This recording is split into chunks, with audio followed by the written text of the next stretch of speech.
வணக்கம் சார். இப்போ தான் மிக்ஸாம் வந்து அடின்னு அடிச்சுட்டு போச்சு. இப்போ மிக்ஸாம் அடுத்த உடனே எனக்கு தெரிஞ்சு கிட்டத்தட்ட 92 ஆண்டுகளுக்கு அப்புறம் இவ்வளோ பெரிய கனமான மழை, பேரிட மழை வந்து தூத்துக்குடி, திருநெல்வேலி ஒரு 4 மாவட்டங்களை தாக்கியிருக்குது. ஆமாம் சார். தென்காசி, திருநெல்வேலி, தூத்துக்குடி, கன்னியாகுமரி 4 கடலோர மாவட்டங்களையும் அது வந்து மேக வெடிப்புங்கிறாங்க. அது மேக வெடிப்புன்னு சொல்கிறதுங்கிறது ஏகப்போன மழையெல்லாம் கொட்டாதுன்னு சொல்லுவாங்க. ஆனால் 92 சென்டிமீட்டர் மழை வந்து கடுமையான மழை. மீட்பு நடவடிக்கைகளுக்கான அவகாசங்கள் கூட இல்லை. ஆனாலும் பெருசாக உயிரிழப்பு இல்லாமல் பெரும்பகுதி மக்களை சேதத்தை ஏற்படாமல் உயிரிழப்பு இல்லாமல் காப்பாற்றியிருக்காங்க. ஆனால் பொருட்சேதம் நிறைய ஏற்பட்டிருக்கு. அப்படிங்கிறது தான் இந்த மழை வெள்ளத்தினுடைய முக்கியமான உயிரிழப்பு என்னன்னு இனிமேல் தெரிய வரும். ஆனால் இருந்தாலும் இன்றைக்கு 4-5 நாள் ஆச்சு. தாராளமாக அரசு நிறுவனம் வேகமாக செயல்பட்டு இருக்குது என்பது மட்டும் மக்களுக்கு சொல்லுவோம். ஆனால் அந்த அரசு மக்களாக நிற்குது. இல்லை, இன்னும் கூடுதலாக அவங்க செயல்பட்டுருக்கலாம்.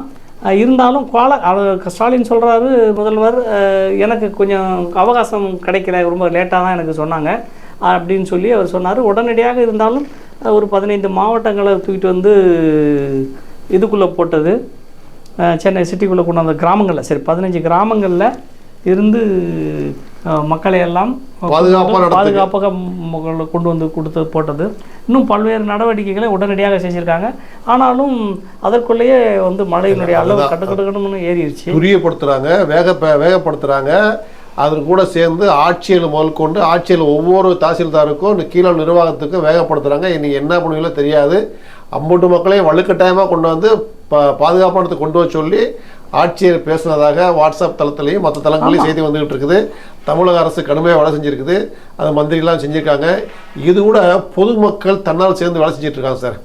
அதில் இயக்குனர் மாரி செல்வராஜ் அவர் வந்து மக்களை பாதுகாக்கிறதுக்காக போய் நிற்கார், களத்தில் நிற்காரு. அவரை ஏன் சார் தடுக்கிறாங்க? சார் அவர் தடுக்கலை சார். அதாவது யாரையோ குறை சொல்கிறதா நினச்சிக்கிட்டு நீங்கள் இப்போ என்னென்னா எரியிற வீட்டில் பிடுங்குற வரைக்கும் லாபம்னு சொல்லுவாங்க சார். மக்கள் வந்து நொந்து போயிருக்கான். அவங்க தடுப்பு நடவடிக்கைகளில் யாரோ இறங்கிக்கிட்டு இருக்காங்க. எவ்வளோ நிறுவனங்கள் இறங்கியிருக்கு.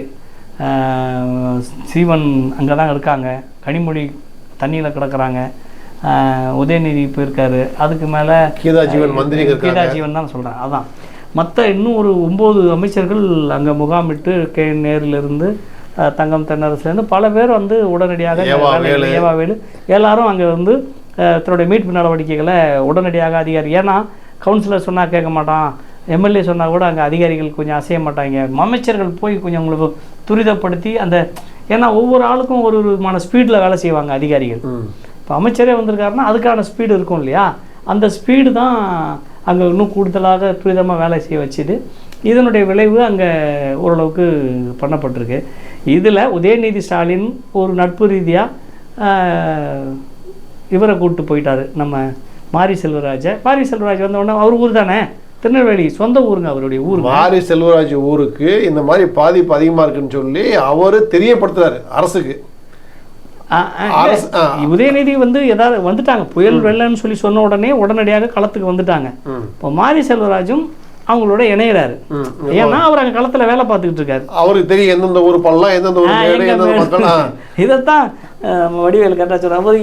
அவர் ஏன் போனார், இதை ஒரு கேள்வியாக எழுப்பி சுமந்த் ராமன் கேட்க, நம்ம பாண்டே அதை வந்து இதுவாக்க, இவர் அண்ணாமலை அதை வந்து பூதகரமாக மாற்றி இவர் யார், தங்கம் தென்னரசுக்கு முன்னால் அவர் நிற்கிறார். அந்த ஃபோட்டோ வந்து, ஏன்னா பத்திரிகைக்காரங்க எப்போவுமே சினிமாக்காரங்களை ரொம்ப பூஸ்ட் பண்ணி எடுப்பாங்க சார். அப்போ தான் சார் அவங்களுக்கு விளம்பரம் நிறைய கிடைக்கும். அமைச்சர்கள்லாம் இன்றைக்கி எத்தனை பேருன்னு தெரியும் லிஸ்ட்டு கேளுங்க ஜனங்கக்கிட்ட. ஒருத்தருக்கு பெரும்பகுதியான மக்களுக்கு தெரியாது. ஆனால் சினிமா டைரக்டரை கேளுங்க, டக்குன்னு சொல்லுவாங்க எத்தனை படம் எடுத்திருக்கான், அவன் எந்தெந்த படம் எப்போ ரிலீஸ் ஆச்சு, அதனோட ஹீரோ யார், சண்டை யார் வில்லன் யார், ஹீரோயின் யார் அப்படின்ற விவரமாக சொல்லுவாங்க. இப்போ எனக்கு பிரச்சனை, வெள்ளத்தில் பாதிக்கப்பட்ட மக்களை காப்பாற்றுறதா, முன்னாடி நிற்கிறேன் பின்னாடி நிற்கிறேன், எங்கே நின்னா இவங்களுக்கே வந்துச்சு, அதுதான் பிரச்சனை. அப்போ பூஸ்ட் பண்ணி எடுத்த ஃபோட்டோக்காரனை வச்சுட்டு இப்போ தங்கம் தென்னரசை பின்னாடி வச்சுட்டு ஒரு உதயநிதி இவரை கொண்டு வந்து முன்னாடி நிறுத்திட்டாருங்கிற மாதிரி. ஏன்னா உங்களுக்கு பிரச்சனை என்ன, மழை வெள்ளம் பிரச்சனையா, அவர் முன்னாடி வந்தது பிரச்சனையா, மாரி செல்வராஜ் வந்தது பிரச்சனையா?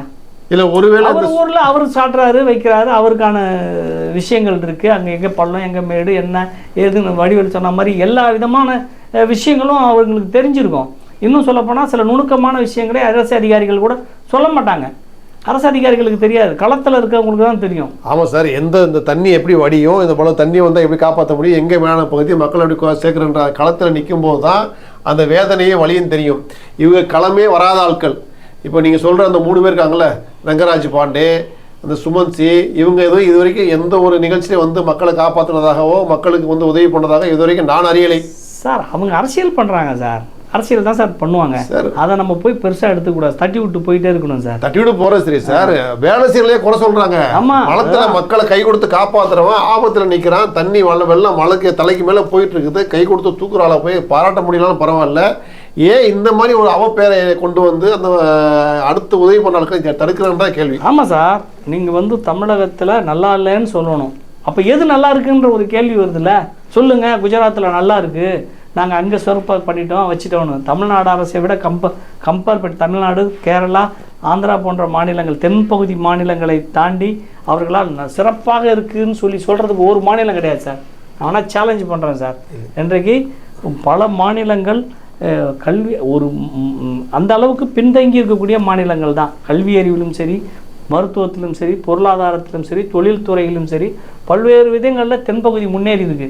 ஏன்னு சொன்னால் இங்கே மக்கள் தொகை குறைவு. மக்கள் தொகை குறைவானதுக்கு காரணம் என்னென்னா, இங்கே இருக்கக்கூடிய படித்த பெண்கள். இன்றைக்கு 100 பெண்கள் தென்பகுதியில் படிச்சிருக்காங்கன்னா அங்கே 30 பெண்கள் தான் 18 வயசு பிள்ளைங்க படிச்சிருக்குங்க. இங்கே 18 வயசு பிள்ளைங்கன்னா 100% படிச்சிருப்பாங்க, 99% பெண்கள் படிச்சிருப்பாங்க பெரும்பகுதியான மாவட்டங்களில். ஆனால் அங்கே 30 பேரை படிச்சிருக்காங்க. அவங்களுடைய நாலேஜ் எங்கே எப்படி இருக்கும், அவங்களுடைய மக்கள் தொகை கட்டுப்பாடு எப்படி இருக்கும், நீங்கள் அங்கே என்ன ரிசல்ட் இருக்கும், பொருளாதார வளர்ச்சி இருக்கும். 15-20 வருடங்களுக்கு முன்பாகவே குஜராத் வந்து முதன்மை மாநிலம் சொன்னாங்க. ஆனால் இன்னைக்கு வரைக்கும் தமிழ்நாடு பின்னாடி தான் இருக்குது. குஜராத் மாடல்லாம் ஒன்றும் கிடையாது எல்லா வகையிலையும். சார் இப்போ சொல்லுங்கள், மாரிசல் வச்சு பற்றி பேசிட்டோம், அதுக்கு வடிவேல் கொடுத்தாரு, மக்கள் தெரிஞ்சுப்பாங்க. இந்த மாதிரி ஒரு பேரிடர் ஏற்பட்டால், பெரிய பிரச்சனை, பூகம்பமோ, அளவிட முடியாத மழையோ, கனமழையோ, ஏதோ ஒரு பெரிய அளவு நடந்துட்டா ரிசர்வ் பேங்க்லேருந்து ஒரு குறிப்பிட்ட பணம் வச்சுருப்பாங்க சார், பேரிடர் நிதினு பணம் வச்சுருப்பாங்க சார். ஆமாம் சார். அந்த ரிசர்வ் பணம் இப்போ என்ன ஆச்சு சார்? அது பேரிடர் மேலாண்மை நிதி. இதை தான் வந்து உதயநிதி ஸ்டாலின் கூட நல்லா கேட்டார். அதாவது இன்னும் அதை அப்புறம் சொல்லலாம். பேரிடர் மேலாண்மை நிதிங்கிறது எப்போ 1 லட்சம் கோடி ரூபாய் எல்லா சமயங்கள்லேயும் ரிசர்வ் வங்கியில் அது வந்து இருப்பு இருக்கும், கையிருப்பு இருக்கும். அப்போ ரகுராம் ராஜன் ஏற்கனவே ரிசர்வ் பேங்க் கவர்னராக இருக்கும்போது அவர்கிட்ட இந்த நிதியை வந்து நிதி பற்றாக்குறையை சமாளிக்கிறதுக்கு கொடுங்கன்னு சொல்லி மத்திய ஒன்றிய அரசு கேட்டுச்சு. 2014 வந்து வந்த உடனேயே அது, ஏன்னா இவங்க வந்து ஒரு வருஷத்துலேயே இவங்களால் நிதி சமாளிக்க முடியல. பல்வேறு குறைபாடுகள், குளறுபடிகள், ஏன்னா ஒரு ஒரு நிர்வாக திறமையின்மையின் காரணமாக அந்த மாதிரி பல்வேறு சொதப்பல்கள் வந்த பிறகு இன்னொரு விஷயம் என்னென்னா, நிறுவனங்களெல்லாம் விற்று திங்கிறதுங்கிற முடிவோடு தான் வந்தாங்க, ரொம்ப வேகமாக விற்கிறதுன்னு சொல்லி. அப்போ அந்த காசையும் விற்கிறதுன்னு முடிவு பண்ணும்போது, ஏன்னா பண்ணும்போது அந்த காசை கொடுக்க மாட்டேன்னு சொன்னார். உடனடியாக அவரை வந்து அந்த பதவியை ராஜினாமா பண்ண சொல்லி அவரை நிர்பந்தப்படுத்தி அவரை ரிசைன் பண்ண சொல்லிட்டு அம்பானியுடைய ஒரு உறவினர் அவர் உத்தவ் சம்திங் உத்தவ்னு தான் நினைக்கிறேன், 100 ரூபாய் நோட்டில் கூட நான் பார்த்துருக்கேன், அவருடைய கையெழுத்து இருக்கும். அந்த காலத்தில் அவரை வச்சு இந்த பேரிடர் நிதியை வந்து அரசு கையகப்படுத்திக்கிடுச்சு. அரசு கையகப்படுத்திக்கிட்டு அது பொது வீட்டு செலவுகளில் செலவு பண்ணிட்டாங்க. இப்போ அதை விட நீங்கள் அதிகமாக நீங்கள் ஜிஎஸ்டி மூலம், அதுக்கு பிறகு ஜிஎஸ்டி மூலமாக இவர்கள் கடுமையாக வருமானம் வந்த பிறகு கூட அந்த பேரிடர் நிதி ரிசர்வ் வங்கிக்கு செலுத்தலை. ஏன்னா பல கடன் தள்ளுபடிகளை பெரிய பெரிய கார்ப்பரேட் நிறுவனங்களுக்கு, குறிப்பாக இவர்களுடைய ரொம்ப நெருங்கிய நண்பர்களுக்கு 5 லட்சம் கோடி வரைக்கும் தள்ளுபடி பண்ணிட்டாங்க கடன்களை. அதை சமாளிப்பதற்கு இப்போ நீங்கள் அந்த பணம் தானே வந்து தேவைப்படுது. ரிசர்வ் பேங்க்ல இருந்த இருப்பு பணத்தை எடுத்து காலி பண்ணிட்டாங்க. இதுக்கு ரகுராம் ராஜன் ஒத்துக்கலை. அதனால அவர் பதவியை நிர்பந்தப்படுத்தி பதவி முடிஞ்சோம் திருப்பி கொண்டு வரல. அதுக்கு அடுத்து வந்த கவர்னரும் அவர் தான் ரிசைன்மெண்ட் போனார். நீங்க சொல்லுங்க, அவரும் சமாளிக்க முடியாம வெளியே போயிட்டார். யாரும் வரமாட்டேன்னாங்க. ரிசர்வ் பேங்க் பயங்கர திவாலா இருக்கிற கண்டிஷன்ல இருக்கு, நீங்கள் சமாளிக்கவே முடியாதுங்கிற போது எப்படி சமாளிக்கிறதுன்னு தெரியாமல் அப்புறமாக கொண்டு வந்து இப்போ இருக்கிறவரை கொண்டு வந்து இப்போ இருக்கிறவர் இவர் வந்து இது படிக்கலை, ஆனால் இங்கே ஐஏஎஸ் முடித்தவர், அக்கௌண்ட் செக்ஷன் சம்மந்தமாக இவருக்கு இல்லை, ஆனால் இங்கே தமிழ்நாட்டில் வேலை செஞ்சவர். ஆமாம், தமிழகத்தில் கொஞ்சம் அனுபவத்தோடு அங்கே போய் சமாளிச்சுக்கிட்டு இருக்காரு. இப்போ இவங்க இப்போ ஒன்று சார், ஒரு ஒரு நிதி பங்கீடுங்கிறது இப்போ பேரிடர் காலத்து விஷயத்தை மட்டுமே வருவோம். பேரிடர் காலத்தில் நம்ம இந்த மாதிரி வந்து ஒரு பெரிய வெள்ளம், இப்போ ஏற்கனவே 939 கோடி ரூபா கொடுக்கணும்னு சொல்லி குஜராத் அரசாங்கம் ஒரு கடிதம் எழுதுது. குஜராத்தில் இந்த மாதிரி இவ்வளோ பெரிய மழையெல்லாம் கூட கிடையாது, உடனடியாக 1000 கோடி ரூபா உங்களுக்கு கொடுக்குறாங்க. எதில் பேரிடர் மேலாண்மை நிதியாவே. ஓ, குஜராத் அரசுல பெரிய மழை வந்து இந்த மாதிரி அவங்க 900 கோடி கேட்ட உடனே அன்னைக்கு இருந்த அரசு, எந்த அரசு? இதே கவர்மெண்ட், இங்கேயும் பிஜேபி தான் அங்கேயும் பிஜேபி தான் நிதி கொடுக்குறாங்க. அதற்கு பிறகு கூடுதலாக அவங்களுக்கு கொடுக்க வேண்டிய நிதியை முன்கூட்டியே கொடுக்குறாங்க, இன்னொரு 1200 கோடி ரூபாயை. ஓஹோ, புரியுது.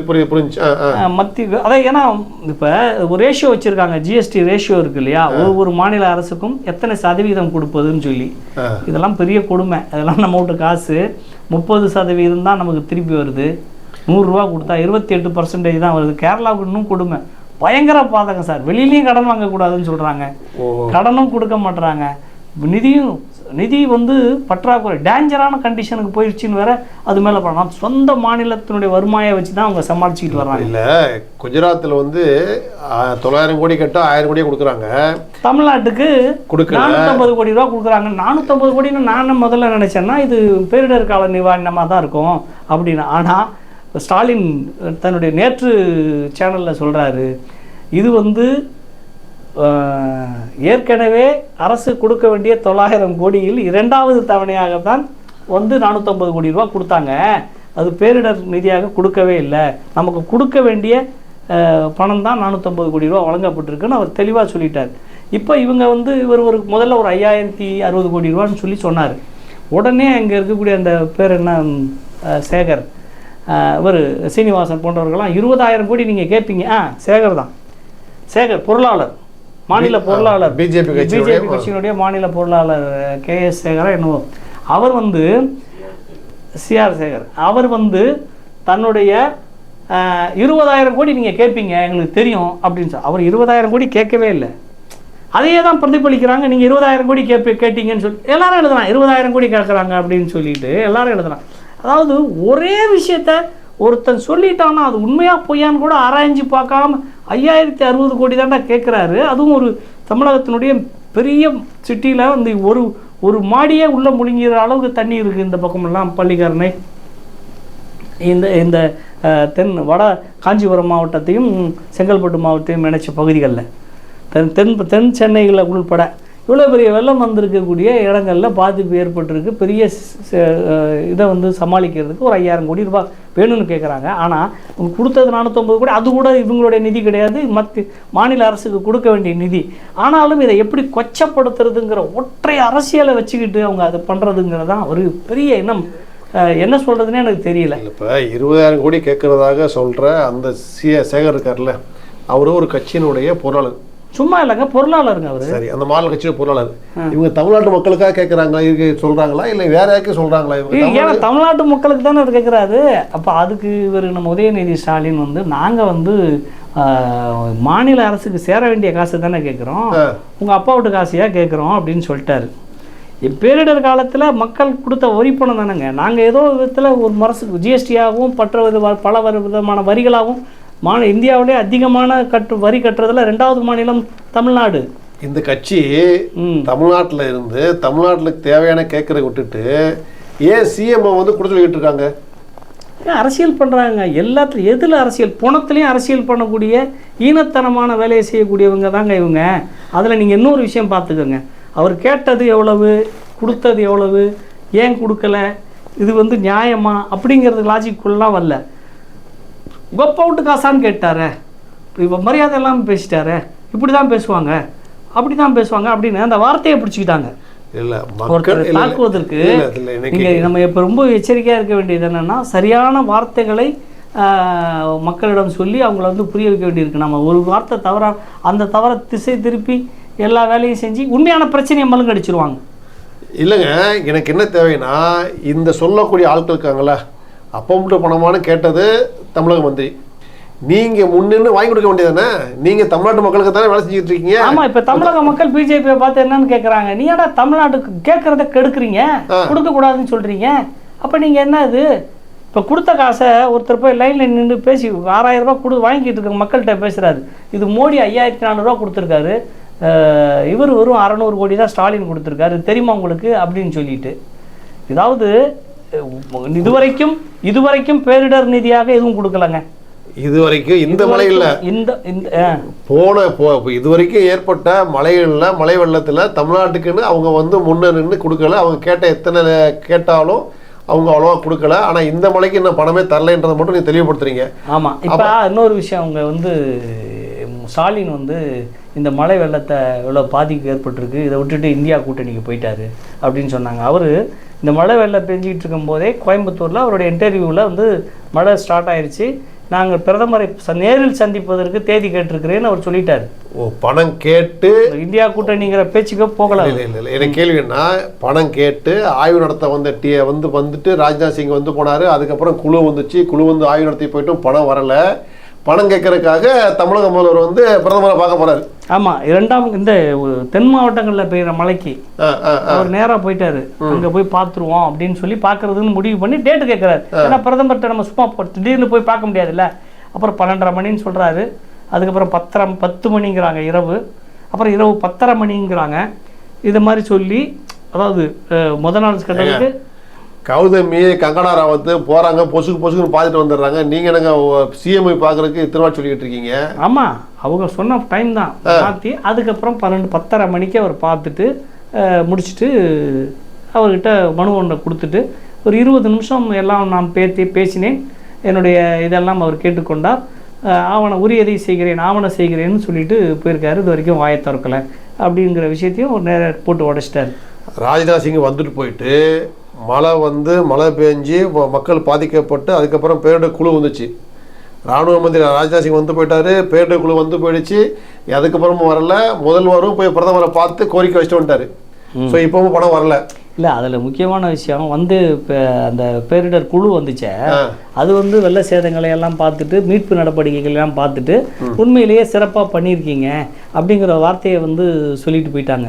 உடனே அது ஜெயக்குமார் பற்றியா பிஜேபிக்கு ஆதரவாக, பிஜேபி வந்து திமுகவுக்கு ஆதரவாக, ஏன்னா வந்தவங்க அதிகாரிகள், அவங்க எந்த அரசியல்வாதிகளும் இல்லை அவங்கெல்லாம்.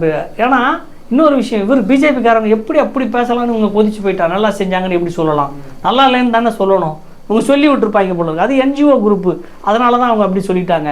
அப்படியெல்லாம் வந்து சில பேர் என்ஜிஓலாம் இல்லை, அதிகாரிகள் வந்து ஒன்றிய அரசு அதிகாரி தானே, ஒன்றிய அரசு தானே அனுப்பியிருக்கு. சரி, இப்போ பேரிடர் நிதி இருக்கா இல்லையா? இல்லை, பேரிடர் நிதி என்று 1 லட்சம் ரூபாய் அரசு கஜானாவில் இருக்க வேண்டும். அது இல்லை. 1 லட்சம் கோடி அரசுல இல்லை. அது அரசு பல்வேறு வேற செலவுகளுக்கு பண்ணிச்சா, இல்லை தன் நண்பர்களுக்கு கடனாக கொடுத்து வராக்கடன் பட்டியலில் சேர்த்துச்சாங்கிறதெல்லாம் மக்களுக்கு தான் தெரியும். இன்னும் அது வந்து விவரங்கள் தெரியல. சில புள்ளிவர நிதியியல் துறை சேர்ந்தவர்கள் தெளிவாக விளக்குவாங்க. சரி, விரைவில் பேரிடர் நிதி வரணும், மக்களுக்கு கிடைக்கும்னு சொல்லிட்டு சொல்லிடுவோம். இப்போ விரைவாக ராமருக்கு கோயில் கட்டி கோயில் திறப்புலா பண்ண போகிறாங்க. இதுக்கு நாடு முழுவதும் போராடி திரட்டினது முன்னாள் உள்துறை மந்திரி அத்வானியும் அன்றைய கல்வித்துறை மந்திரி முரளிமனோகர் ஜோஷி, மனிதவள மேம்பாட்டுத்துறை முரளிமனோகர் ஜோஷி. இவங்க 2 பேருக்கும் அழைப்பு கொடுத்தாங்களா? அழைப்புலாம் கொடுத்துருக்காங்களே. அழைப்பு வந்துருக்குது. அழைப்பு கொடுத்துட்டாங்க. கொடுத்துட்டு நீங்கள் கொடுக்காம விட்டுருந்தா கூட பரவாயில்ல, அழைப்பை கொடுத்துட்டு வராதிங்கன்னு வர சொல்லியிருக்காங்க பாருங்க. அழைப்பை கொடுத்துட்டு வராதிங்கன்னு சொல்லியிருக்காங்க. அது சொல்லிட்டு வந்தாங்க. இதுதான் வந்து அங்கே உள்ள பெரிய விஷயமே. அதுவும் விஹெச்பியே நேரடியாக அழைப்புதல் கொடுத்துருக்கு. அங்கே ராம ஜென்ம பூமி கோயில், அதாவது நீங்கள் அத்வானி வந்து யாருன்னு பார்த்தீங்கன்னா, அத்வானி கராச்சியில் பிறந்து இந்தியாவுக்கு வந்து ஆர்எஸ்எஸ் அமைப்பில் சேர்ந்து ஆர்எஸ்எஸ் அமைப்புலேருந்து அவர் கடுமையாக வளர்ச்சி அடைஞ்சு. ஏன்னா ஆர்எஸ்எஸ் அப்போ வந்து 1949 வரைக்கும் வந்து நான் பிராமினை சேர்க்காது. நான் பிராமின் அல்ல, அதுவும் சித்த பவன் பிராமின்னு ஒரு குறிப்பினர் தான் அந்த ஆர்எஸ்எஸ் அமைப்பை உருவாக்குனாங்க. அவங்க மட்டும்தான் அதில் உறுப்பினராக இருக்க முடியும். ஆர்எஸ்எஸ் அமைப்புக்கு உறுப்பினர் கார்டு கிடையாது.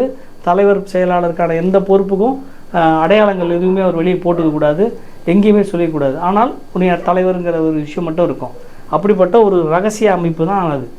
அது மெம்பர்ஷிப்பே வந்து மெயின்டைன் பண்ணவே பண்ண மாட்டாங்க. மெம்பர் இருக்கும், அது யாருக்கு தெரியும்னா அந்த லோக்கல் தலைவருக்கு மட்டும்தான் தெரியும். இந்த மெம்பருக்கும் அந்த மெம்பருக்குமே கான்டாக்ட் இருக்காது. ஏன்னா ஒருத்தர் இவங்க பண்ணக்கூடிய எல்லாமே தீவிரவாத செயலுங்கிற போது ஒருத்தர் காட்டி கொடுத்துக்கூடாதுன்னு அந்த ஒரு எச்சரிக்கையோடு தான் அந்த மாதிரியான ஒரு ரகசியத்தன்மையோடு அந்த ஆரம்பிச்சு. அப்படிப்பட்ட ஒரு தலைமையை வந்து இவர் வந்து தீவிரமாக செயல்பட்டு ராஜஸ்தான்லேருந்து ஒரு 51 ஜனசங்கம்னு ஆரம்பிக்கிறாங்க. 50களில் ஜனசங்கம் ஆரம்பித்து அதுக்கு பிறகு அது ஒரு கட்சியாக டெவலப் பண்ணுறதுல முக்கியமான ஆள். அப்போ அவங்க ஜனசங்கம்னு அரசியல் கட்சியாக ஆரம்பிக்கும் போதே ஒரு 5 கோரிக்கை வைக்கிறாங்க. ஒன்று, 370வது பிரிவை ரத்து செய்வோம். ஏன்னா காஷ்மீருக்கு சிறப்பு அந்தஸ்து கொடுத்துருக்கக்கூடிய சிறப்பு அந்தஸ்து நிறைய மாநிலங்களுக்கு இருக்குது வெவ்வேறு காரணங்களால். ஏன்னா இந்தியா ஒரு நாடு கிடையாது. பிரிட்டிஷ்காரன் எல்லா நாட்டையும் பிடிச்சி சேர்த்து வச்சா. இந்தியா தமிழ்நாட்டிலே சேரன், சோழன், பாண்டியன்லாம் கிடந்தாங்க.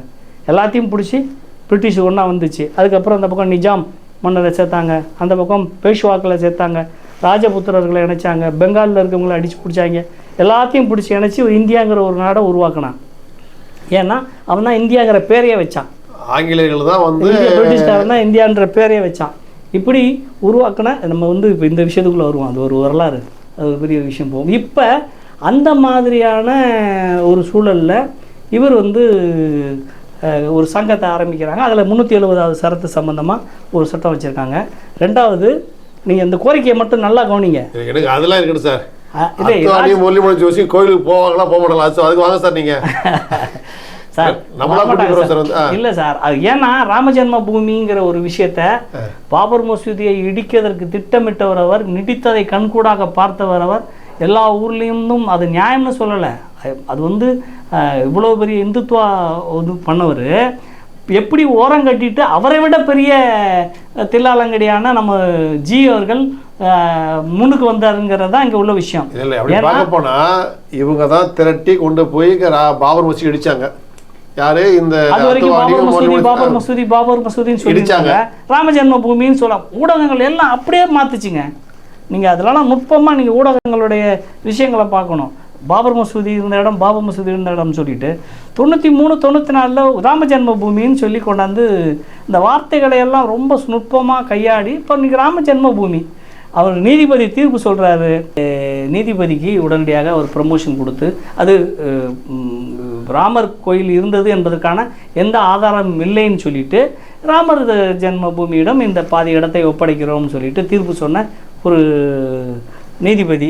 அவர் பதவி விலக பிறகு அவருக்கு வந்து இது கிடைச்சது, மந்திரி ஆகிட்டார், எம்பி ஆகிட்டார், மாநிலங்களவை எம்பி ஆகி அவர் வந்து.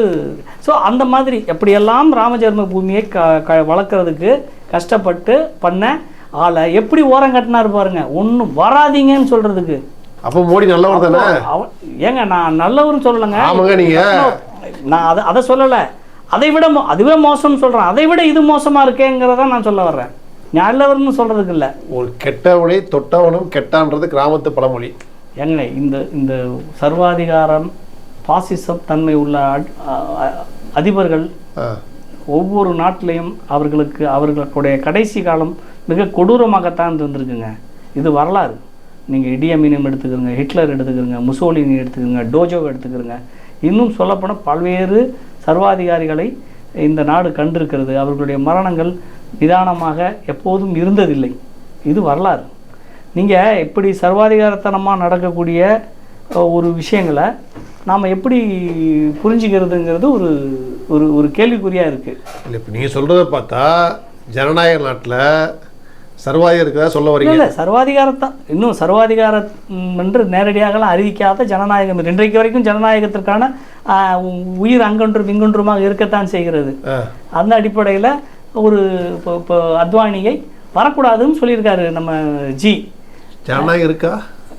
ஜனநாயகம் இருக்கா சார்? நீங்கள் சார் அவங்க ராஷ்டிரியம் சுய சங்கத்தில் ஜனநாயகம் கிடையாது சார். நாட்டில் ஜனநாயகம் இருக்குது சார். இந்தியாவுடைய ஜனநாயகம் இன்று எதிர்க்கட்சிகளால் தான் தாங்கி நிறுத்தப்பட்டு கொண்டிருக்கிறது. ஆர்எஸ்எஸ் அமைப்பிலேயே அவர் கேள்வி கேட்கக்கூடாது, ஒபேத ஆர்டர் தான். குரு கோல்வால்கர் ஒன்று சொல்லியிருக்காரு, இந்தியாவை இந்துமயமாக்கு, இந்துக்களை இராணுவமயமாக்கு அப்படின்னு சொல்லிட்டு போயிருக்காரு. அவருடைய இதை தான் ஃபாலோ பண்ணிக்கிட்டே இருக்காங்க. அதுதான் சாகா, துப்பாக்கி, கத்தி பயிற்சி எல்லாமே. எப்போவுமே நீங்கள் வந்து 3 எதிரிகளை குறிவைத்து நீங்கள் பயணப்பட்டுக்கிட்டே இருக்கணும். அவர்களை நேரடியாக களத்தில் சந்தித்து அவர்களை அழித்தொழிப்பது தான் உங்களுடைய பிரதானமான வேலைன்னு சொல்கிறதும். ஒரு 5 திட்டங்கள், அவங்க 5 திட்டத்தில் ஏறக்குறைய எல்லாத்தையுமே அறிமுகப்படுத்திட்டாங்க. நீங்கள் இந்தியா ஜனநாயகம்னு சொல்கிறீங்க, உலகத்துக்கே ஜனநாயகத்தை எடுத்துக்காட்டி இது வரைக்கும் கிட்டத்தட்ட ஒரு 60 ஆண்டுகளாக ஜனநாயகத்தை கட்டி காப்பாற்றி வந்திருக்குது இந்தியா. அப்படி கட்டி காப்பாற்றப்பட்ட இந்தியாவின் இதயமாக, இந்திய மக்களுடைய இதயமாக விளங்க கொண்டிருக்கின்ற பாராளுமன்றத்தில் 143 எம்பிகளை தூக்கி வெளிநீக்கி போட்டிருக்காங்க, இடைநீக்கம் பண்ணிக்காங்களே. அவங்க எங்கே ஜனநாயகம் இருக்குன்னு சொல்கிறீங்க நீங்கள்? பீப்புள் வாய்ஸ் சார்பாக விரைவில் முரளி மனோகர் ஜோஷியும் அத்வானியும் ராமர் கோயில் கட்டுவதற்காக பெரும் பிரயாசப்பட்டு நாடு முழுக்க ரத யாத்திரை நடத்தினார்கள். ஆமாம், அவர்கள் இருவரையும் விரைவில் ராம ஜென்ம பூமியில் சந்திக்கலாம். அது சந்திக்கலாம்ங்கிறது உங்களுடைய விருப்பமாக இருக்கலாம்.